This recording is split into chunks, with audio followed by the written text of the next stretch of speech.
বুঝছো? ও জলটা শুকনা, ও ভড় ভড় করে জল বাড়ি পড়ছে, তাহলে আর জল দেওয়ার কোনো দরকার নেই। হ্যালো গাইস, সবাই কেমন আছো? আজকে আমি ফুল রেস্ট। তোমাদের দাদাভাই রান্না করছে আর আমি দেখো কি সুন্দর শুয়ে আছি। আজকে বলো তুমি, আজকে আমি রান্না করব, তাই ও রান্না করছে আর আমি একটু রেস্ট নিচ্ছি, শুয়ে পড়েছি, দেখতেই পাচ্ছ। তো সবাই কেমন আছে বলো? দেখেছো তো, আজকে তোমাদের দাদাভাই রান্না করে খাওয়াবে। ওরে বাবা, আমার কপালটাকে এতটা ভাগ্য ভালো, কোনোদিন রান্না করেনি, আজকে গিয়েছে রান্না করতে।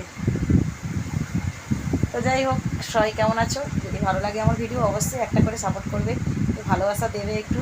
তো আর কিছু চাই না তোমাদের কাছে, শুধুমাত্র তোমাদের ভালোবাসা আর আশীর্বাদ ছাড়াই কিছু নয়। যে তোমাদের ভালোবাসা আর আশীর্বাদ আছে বলেই আমি এতটা এগিয়ে যেতে পারছি। তো ভবিষ্যতে আরও অনেক ভালো ভালো ভিডিও পোস্ট করার চেষ্টা করব, শুধুমাত্র তোমাদেরকে পাশে থাকতে হবে। তো এখনকার মতো সবাইকে tata, bye bye, good night.